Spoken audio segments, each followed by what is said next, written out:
the lights out. Turn them on, put your hands up. You see I'm here now.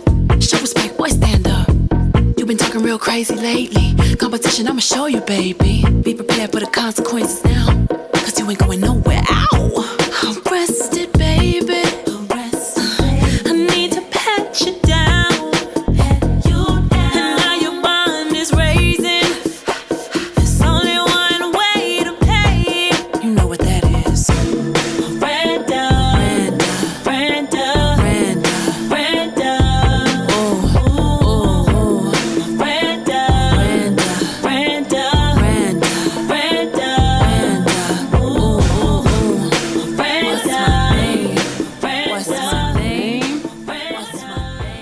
All right. What's up? Hey, my name is Lexi, and you just heard my song Miranda from the album Love Reset.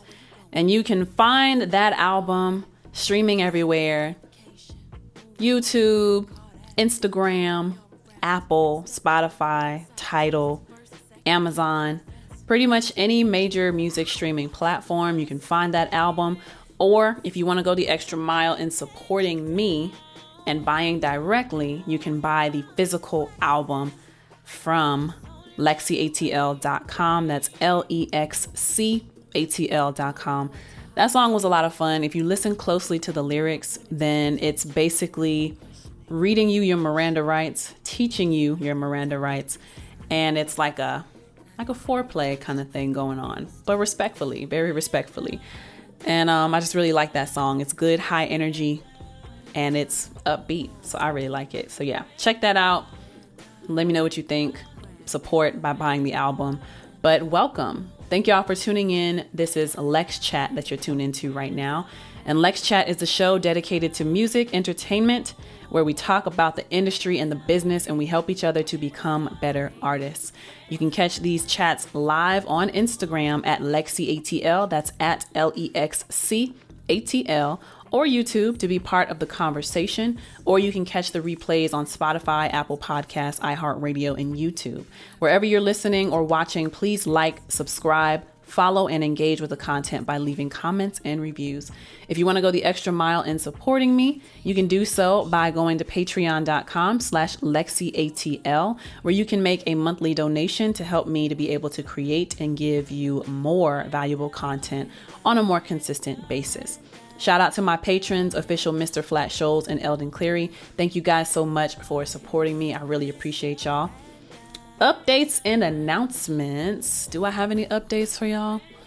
Whoever's tuned in live right now, there is the virtual coffee date coming up on Sunday. That's November 5th. It's a virtual coffee date on Instagram.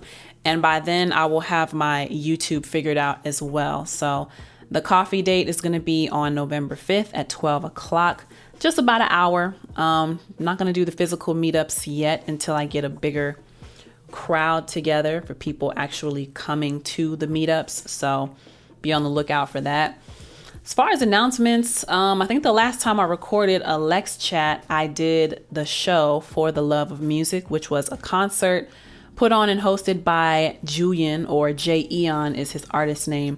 And that show went very well. I performed some songs from my album for the very first time. That was my first time performing any of those songs live. And the songs I did were Too Many Times, Who You Love, This Is the Part Where. I played a snippet of Options. And then I did Real Love, Lovers in This War, and It's a Good Day, We Outside. And that was a really dope performance. Like, I had fun.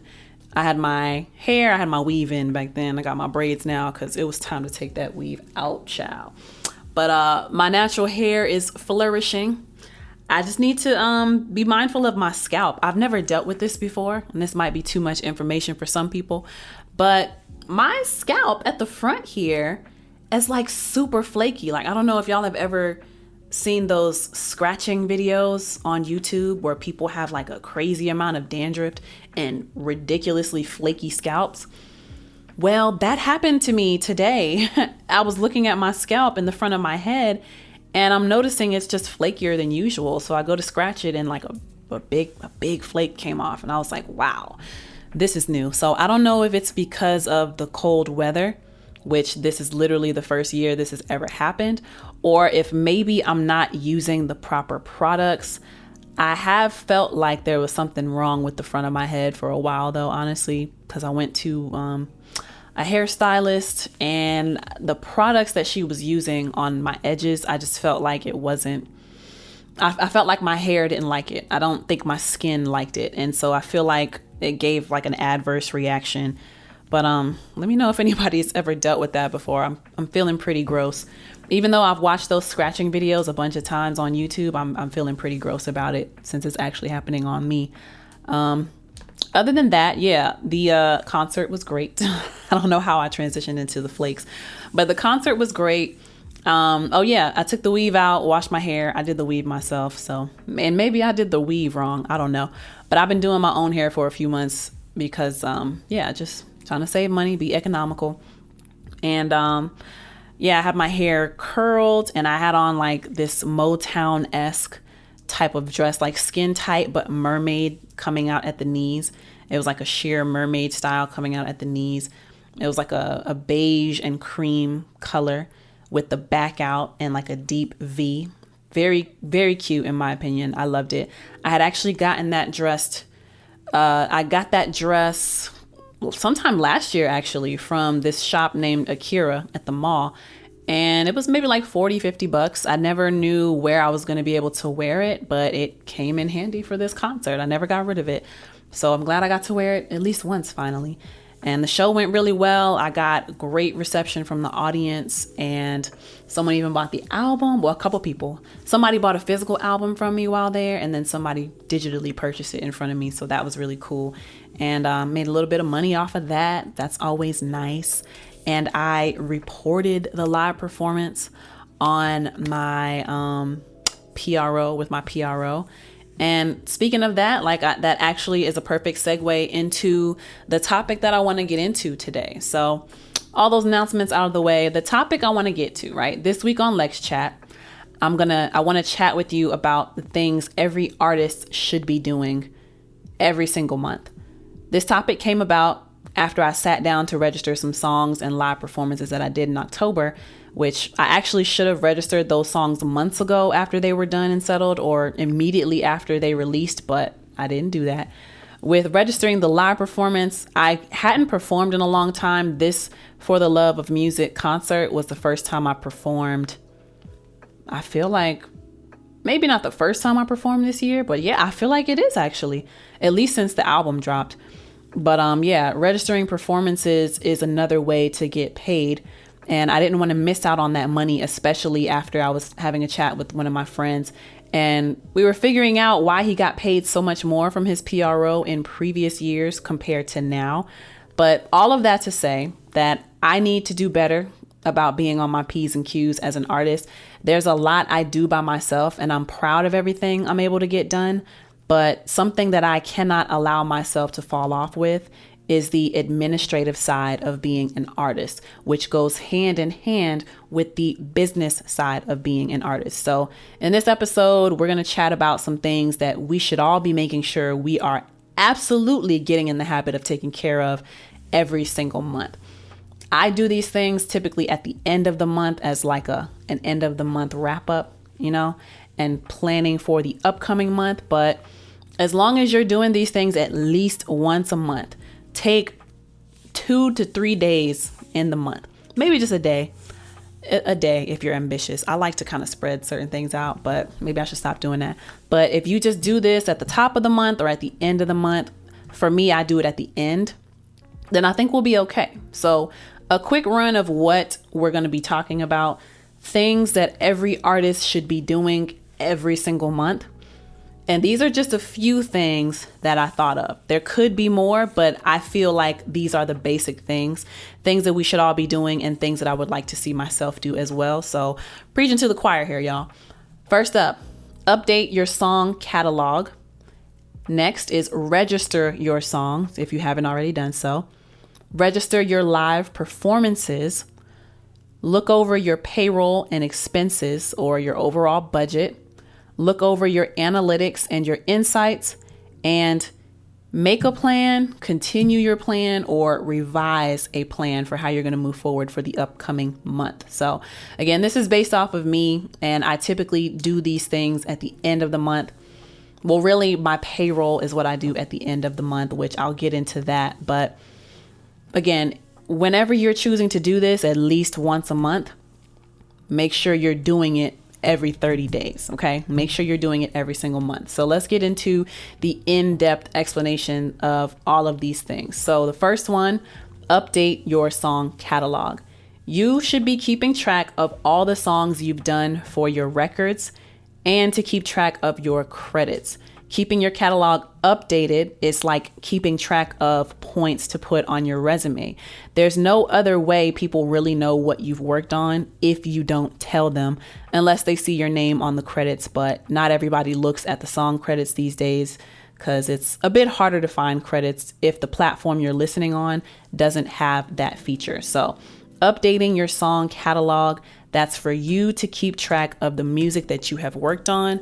That includes music that you have written, recorded, mixed, and mastered for yourself. I'm an engineer, so that also includes any songs that I've engineered on, and any songs that I've written on, any songs that I put background vocals on, or any songs that I have vocally produced.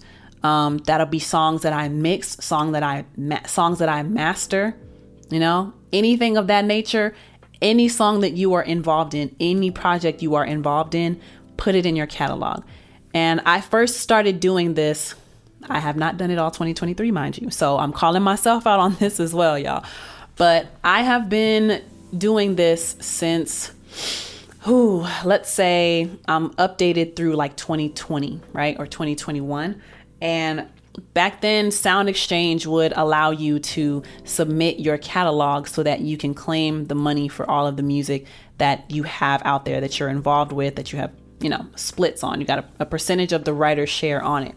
And basically what they want to know is you can either go to Sound Exchange and download their template for free, or you can make a little sheet for yourself. But you basically want the date that it was recorded. Either you started it or you finished it, really when you started it. So the first day that you recorded it, put that date. What's the name of the song? I would also include the producer, especially with a lot of artists that I work with. I would include the link to the YouTube beat, because basically everybody is going to YouTube for beats because they're just so affordable. So I would do the date, the name of the song, the name of the producer, the URL link that you got the beat from, just in case, because I hate having to track stuff down. Put how long the song is, put the BPM, put the key of the song, put where you recorded it. Yes, like the studio and the address of the studio. And then everybody who was involved on the song. Who are the songwriters? Who are the songwriters? If it goes on to get mixed and mastered, who was the tracking engineer? Who was the mixing engineer? Who was the mastering engineer? Sometimes that one engineer did all of those roles. And then is it explicit? Yes or no? When was it released? Stuff like that is the information that you want to include on your catalog. And if you're not doing it at the end of every session, which I know is a lot, then at least, and I'm talking to myself as well, at least make sure you go through your emails or however it is you send messages. I really believe that don't get too caught up airdropping stuff, because it's really hard to pay attention to when you sent people things that way. So I prefer email because it timestamps everything. So go back to your emails, go back through your messages, however you're sending them, look at all the stuff that you did, and then type all that information in there. And this will be like your administrative day, just one day out of the month, right? One day that you plan on doing this. Next point, register your songs. You cannot always rely on people to register for you. If you've already signed a split sheet and you know each writer's percentage and the PRO that they're affiliated with and their PRO information, then go ahead and register the song with your PRO. Now, some people jump the gun when they do this because writers end up getting involved like further down the line of production with songs, but you should be registering your songs as soon as the concept is done and I know I don't want any other people involved. Sometimes it gets messy with like bigger situations because it goes from the hands of the producer, the engineer, the songwriter, anyone who contributed background vocals, if there's a sample included. If it's somebody who hooked up the connect, that person might get a split on it. And not everybody is privy to like all of the hands that are involved in, you know, making a record get to where it gets to, right? So it might be that. It might be the mix engineer, the mastering engineer, and it could pass through a lot of hands, and you're just never quite sure sometimes when you go to different situations, like bigger situations, how many hands the song's going to get passed through and how many people are going to want a piece of the pie. But on my level right now, it's very easy for me. I'll use the example of my album Love Reset, and me and Maurice decided down the middle, 50-50. So that made it extremely easy. I know I didn't want any other producers. I know I didn't want any other writers. There's only like one exception of a rapper that I had featured on It's a Good Day, We Outside. Shout out to iWordplay. He's the rapper featured on that song. But that makes it easy because that's my friend. I've known him for years. He knows how the business works. I just made sure to communicate with him. Hey, can you do a verse? And this is how much of a percentage I'll give you on the song. I took that from my writer's share. The writer's share typically goes 50-50. 50% to the producer, 50% to the songwriter. But of course, all of those things are negotiable. But pretty much it was 50-50 down the line for that whole project between myself and Maurice, right? So you should be registering your songs with your PRO. Now, next thing you should be doing, you should be registering your live performances. PRO stands for Performance Rights Organization, which means that you are getting paid by this organization to perform your songs, right? Y'all are gonna think I'm so slow, but I kind of just realized what that really meant like a week ago after talking to one of my friends. But it makes so much sense, right? It makes sense why it's called a performance rights organization. Performance. So I actually looked at my statement and I saw what the breakdowns were. And sadly, this is like the first time in years that I'm looking at these statements. So a lot of this information I really should have been keeping up on. But, you know, if you're a new artist, you can start out so much further than me just by listening to these Lex Chats. So I haven't decided if I'm going to put this into the actual thing or not. But let me see. So I have my PRO. I'm associated with ASCAP. The big three is ASCAP, BMI, and CSAC in the United States. If you're collecting royalties through a distribution agency like a DistroKid, TuneCore, CD Baby, do not rely on them alone to collect your money. You need to also have a performance rights organization because you are needing to collect money from different facets of the industry. There's money all over the place and the industry is not very straightforward. There's a bunch of places you got to get your money from. So distributor gives you some money, your PRO gets you some money, Sound Exchange gets you some money, the MLC gives you some money, and there might be some other ones, but those are like the main ones to pay attention to make sure you're getting paid, which I need to get the MLC. This is calling me out as well. But talking about that statement, right, from ASCAP. Writer domestic distribution for me. That's my writer name. I have my member ID, my IPI number. Anytime you are doing split sheets and you're signing information, make sure you get the person's full name. So their writer, their full name, how they registered as a writer, and then the IPI number, not the member ID. You need the IPI number. And then if they have a publisher associated with them, give them the name of your publisher and the IPI number. It's really not enough to give the IPI number. It's kind of a headache. I just went through this when I was registering some stuff and I found out that the spelling I was given was different from what I was told, or I was never given a name in the first place. So it was kind of annoying having to go through the repertoire and the repertory to figure out the names and everything. But I'm rambling. I don't want to make this too long. So on this statement, the different categories for getting paid, it's split up domestic and international. I don't think ASCAP collects for international, so this is showing me all domestic. The performance categories include ABC, CBS, NBC Network TV. That's one line. Another line is Fox, CW, MY Network TV. Another line is Univision, and then there's local TV blanket, local TV per program, cable TV blanket, cable TV per program. PBS has a separate line. Broadcast and satellite radio. Internet has a separate line. Additional categories has a separate line. Symphonic concerts, recitals, educational concerts. And the additional categories, the reason why I'm telling you to register your performances is because the additional categories means ASCAP on stage, which is how I register my live performance with ASCAP. I'm sure BMI has something similar, but I just don't know the name of it. And CSAC probably has the same. But under additional categories is also Banco Popular, circuses, ice shows, theme parks, and Radio City. I actually need to research what Radio City is because I'm actually not sure about that, but those are the categories. So make sure you are registering your live performances with your performance rights organization. Next up is payroll and expenses. Now, I don't know how far along y'all are in your business or if you even have a separate business account from your personal account, but I do. So I run my payroll at the end of the month, every single month. So what I'm looking at is I'm looking at my quota and I'm seeing if I met my quota, if I came below my quota, or if I exceeded it. I'm looking at the expenses I had for the month, which can include things like marketing with social media. So like I've done marketing with YouTube, which would be Google ads, and then Instagram or Facebook. Some other expenses would include the expenses that I have to incur when I am ordering CDs, the physical copies. There are fees associated when people pay through the website versus if they pay directly through me. But then I have to pay fees associated with getting the CDs manufactured and shipped out. I'm also looking at studio rental fees.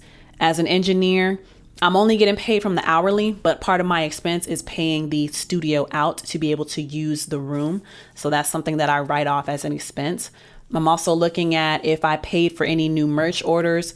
So if I got new business cards, if I got a batch of t-shirts, if I got a batch of posters or stickers, anything of that nature, if I bought a bunch of CD inserts, anything of that nature, that's also going to go on my expenses. I need all creatives and just people in general to really be on it when it comes to keeping up with a budget. We all need to be keeping up with a budget. It's very important. It's very important. And I'm pretty sure I did an episode on this already, but if y'all want me to go into detail about a creative budget, that might be what I call it even, but a creative budget. If you want me to go into detail about that, please let me know. But basically, whatever money I'm bringing into my business, right? I pay myself a payroll, I pay myself a salary, and that salary gets sent to my personal account. But within the business, right? So a chunk of the incoming money to the business, part of that goes to my payroll. Part of that goes back into the business. Part of that goes into taxes.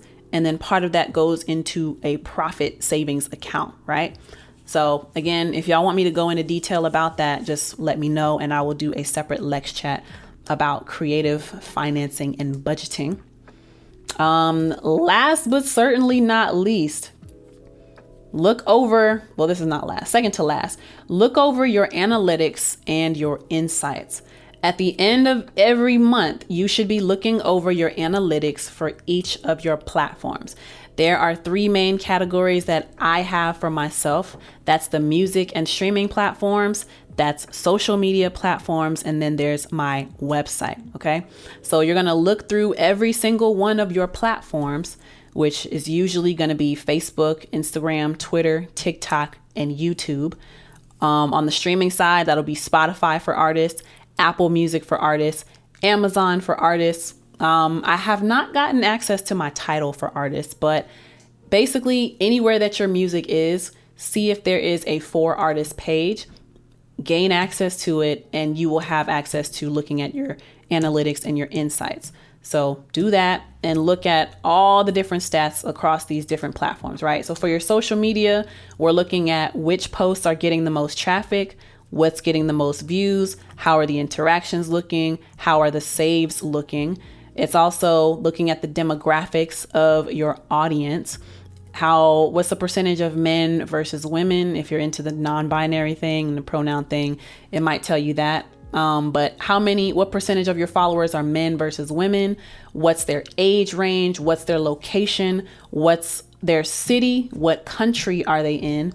And then there's what times and days is going to be, what day and times, oh my gosh, what day and time is going to be best for you to post based on the activity of your followers. So which days are they most active? Which times throughout those days are they most active? That will tell you when you should probably post your stuff, because that's when most of your followers are on. And did I already say how old the audience is? I think I did. When you're looking at the analytics for the music platforms, you're looking at how your streams are doing. How many followers or subscribers do you have? The demographics of your listeners, which is going to be the same thing. Usually you'll be told what's the percentage of men versus women. You'll be told their ages. You'll be told their countries. I don't think you'll get as specific as states, but I think it will tell you the countries that your music is streaming in. And then which songs are getting the most streams, or what I love about Apple, it tells me which songs are getting the most Shazams. Shout out to I Understand. Y'all go check out the movie The Comeback with Taye Diggs and April Jones. I got my song I Understand placed in there. Shout out to Greg Keys as well, because he produced that track. But I Understand is in the movie The Comeback starring Taye Diggs and April Jones. Y'all go check that out. Let me know what you think about that. Okay. And then I think the last one is my website. When I'm looking at my website, I'm looking at which pages are people visiting the most, like what's the most interesting page and content that people are interacting with. How long are they staying on these pages? I don't care about the IP addresses just yet, but I'm looking at the country that they're in, the city that they're in. They show me the percentage of the country population. I don't think I get ages. I don't get ages on there. And then it tells me what are people searching for to find my website. So keyword searches are very important. Something you got to pay attention to. And I think lastly with the website is any products that might be doing well. My neighbors just park so crazy. Like, why do you got to mess up my grass every time you come home? But anyway, so once you're done looking at all of those things, right? Based on the information that you found from the analytics and the insights, you're either going to create a plan, continue doing what you've been doing, or revise the plan that you have in place. Okay.